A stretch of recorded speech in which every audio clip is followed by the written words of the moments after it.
Chapter 32. The man said, "You never go out shooting now?" "Aesop is running loose in the woods. He's after a hare." I said, "Go and shoot it for me." Some days passed. Ermac looked me up. He was hollow-eyed. His face was gray. I thought, is it true that I can see through my fellows, or is it not? I do not know myself. Ermac spoke of the landslip, the catastrophe. It was a misfortune, a sad accident. I was in no way to blame. I said, if it was someone who wished to separate Ava and me at any price, he had gained his end. God's curse be on him. Ermac looked at me suspiciously. He murmured something about the fine funeral. Nothing had been spared. I sat admiring the alertness of his mind. He would have no compensation for the boat that my landslide had crushed. "Oh, but surely," I said, "will you not have some payment for the boat and the tar bucket and the brush?" "No, my dear lieutenant," he asked. "How could you think of such a thing?" And he looked at me with hatred in his eyes. For 3 weeks I saw nothing of Edwarda. Yes, once I met her at the store when I went to buy some bread. She stood inside the counter looking over some different sorts of cloth stuff. Only the 2 assistants were there besides. I greeted her aloud and she looked up, but she did not answer. It occurred to me that I could not ask for bread while she was there. I turned to the assistants and asked for powder and shot. While they were weighing it out, I watched her. A gray dress, much too small for her, with the buttonholes worn. Her flat breasts heaved restlessly. How she had grown that summer. Her brow was knit in thought. Those strangely curved eyebrows stood in her face like 2 riddles, and her movements were grown more mature. I looked at her hands. The contour of her long, delicate fingers moved me violently, made me tremble. She was still turning over the stuffs. I stood wishing that Aesop would run to her behind the counter. Then I could call him back at once and apologize. What would she say then? "Here you are," said the storekeeper. I paid for the things, took up my parcels, and took my leave of her. She looked up, but again without speaking. Good, I thought to myself. She is the Baron's bride already. As like as not. And I went without my bread. When I got outside, I looked up at the window. No one was watching me. Chapter 33. Then one night the snow came. It began to be cold in my hut. There was a fireplace there. I cooked my food, but the wood burned poorly and it was very draughty.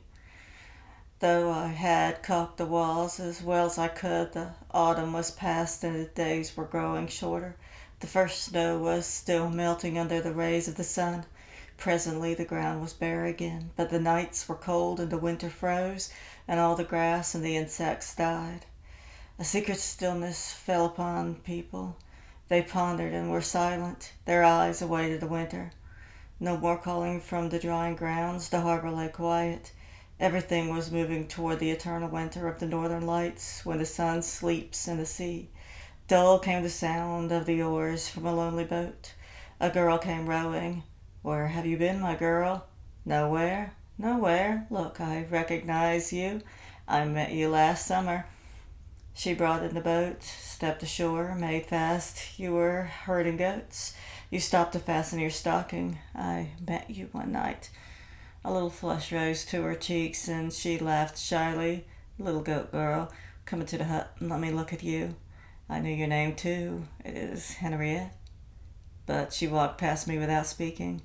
The autumn, the winter, had laid hold of her, too, her senses doused. Already the sun had gone to sea.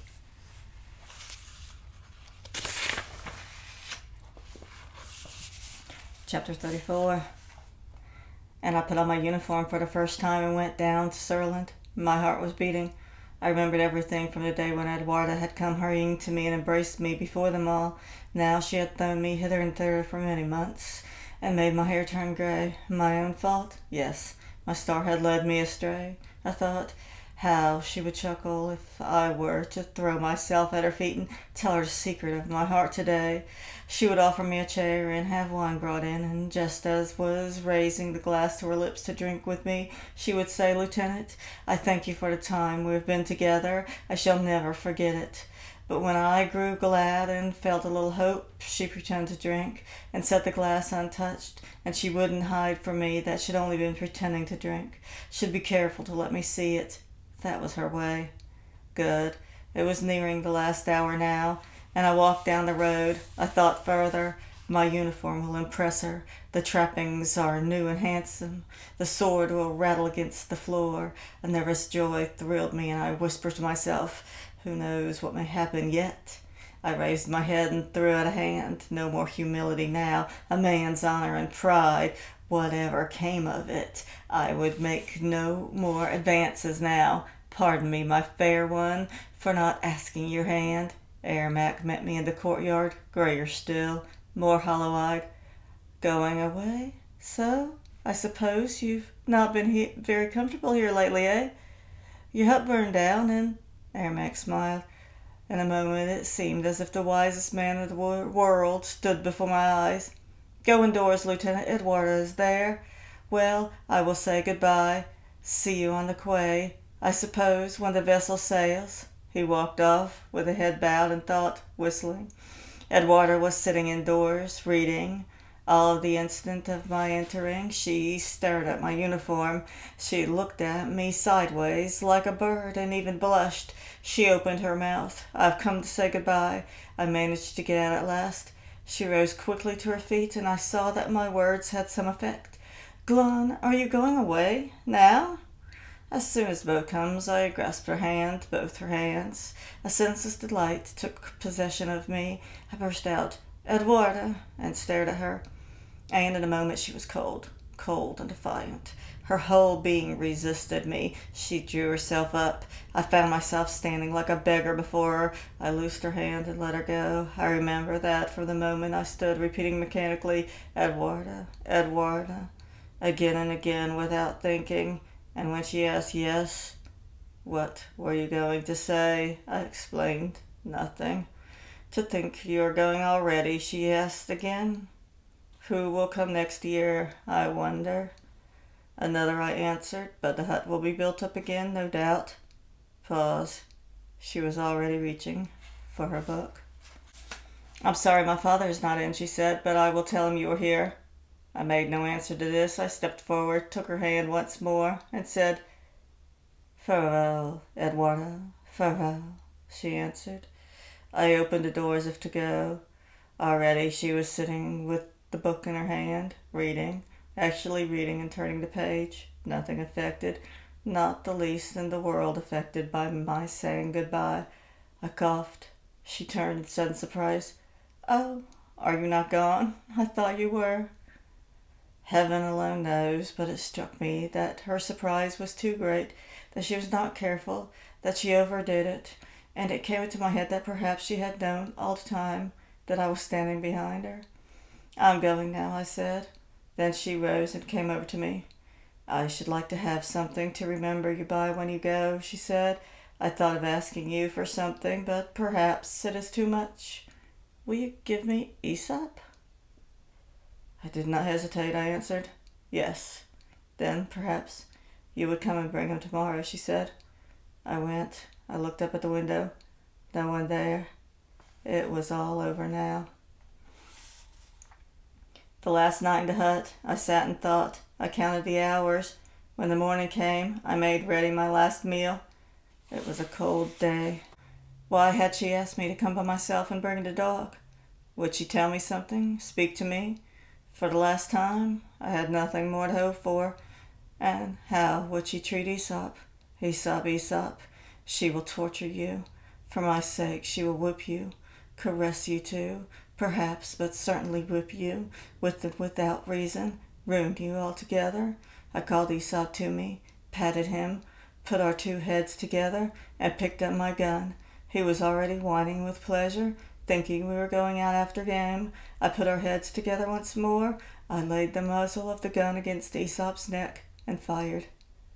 I hired a man to carry Aesop's body to Eduarda. Chapter 35. The mail packet was to sail in the afternoon. I went down to the quay. My things were already on board. Ermac pressed my hand and said encouragingly that it would be nice weather, pleasant weather. He would not mind making the trip himself in such weather. The doctor came walking down. Eduarda was with him. I felt my knees beginning to tremble. "Came to see you safely off," said the doctor. I thanked him. Eduarda looked at me straight in the face and said, "I must thank you for your dog." She pressed her lips together. They were quite white. Again, she had called me Eider.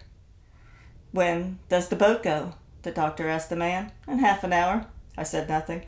Eduarda was turning restlessly this way and that. "Doctor, don't you think we may as well go home again?" she said. "I've done what I came for to do." "You have done what you came to do," said the doctor. She laughed, humiliated by his everlasting correction, and answered, "Wasn't that almost what I said?" "No," he answered shortly. I looked at him. The little man stood there cold and firm. He had made a plan. He had carried it out to the last. And if he lost after all, in any case, he would never show it. His face never betrayed him. It was getting dusk. "Well, goodbye," I said, "and thanks for everything." Eduarda looked at me dumbly. Then she turned her head and stood looking out at the ship. I got into the boat. Eduarda was still standing on the quay. When I got on board, the doctor called out, "Goodbye." I looked over the shore. Eduarda turned at the same time and walked hurriedly away from the quay, the doctor far behind. That was the last I saw of her. A wave of sadness went through my heart. The vessel began to move. I could still see Ermac's sign, salt and barrels, but soon it disappeared. The moon and the stars came out. The hills towered round about, and I saw the endless woods. There's the mill. There stood my hut that was burned.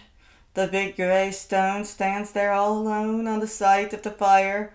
Heslin, Ava, the night of the northern lights spreads over the valley and hill. Chapter 36. I have written this to pass the time. It has amused me to look back to that summer in Norland, when I often counted the hours, but when time flew, nevertheless, all is changed. The days will no longer pass. I have many a merry hour even yet. But time it stands still, and I cannot understand how it can stand so still. I am out of the service and free as a prince. All is well. I meet people, driving carriages. Now and again I shut one eye and write with one finger up in the sky. I tickle the moon under the chin and fancy that it laughs broadly at being tickled under the chin. All things smile. I pop a cork and call gay people to me. As for Eduarda, I do not think of her. Why should I not have forgotten her altogether after all this time?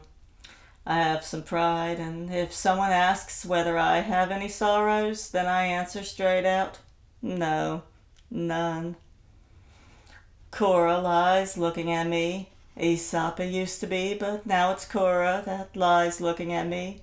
The clock ticks on the mantel. Outside my open window sounds the roar of the city. A knock at the door, and the postman hands me a letter with a coronet. I know who sent it. I understand it at once. Or maybe I dreamed it one sleepless night. But in the envelope there is no letter at all. Only 2 green bird's feathers. An icy horror thrills me. I turn cold. 2 green feathers. I say to myself, well, and what of it? But why should I turn cold? Why, there's a cursed draught through those windows, and I shut the windows. There lies 2 birds' feathers. I think to myself again. I seem to know them. They remind me of a little jest up in Norland. Just a little episode among a host of others. It is amusing to see those 2 feathers again. Suddenly I seem to see a face and hear a voice, and the voice says, Lieutenant, here are your feathers. Your feathers. Cora, lie still. Do you hear? I will kill you if you move. The weather is hot. An intolerable heat is in the room. What was I thinking of to close the windows? Open them again. Open the door too. Open it wide. This way, merry souls, come in. Hey, messenger, an errand. Go out and fetch me a host of people. And the day passes, but time stands still. Now I have written this for my own pleasure only, and amused myself with it as best as I could. No sorrow weighs on me, but I long to be away. Where? I do not know, but far away. Perhaps in Africa or India, for my place is in the woods, in solitude.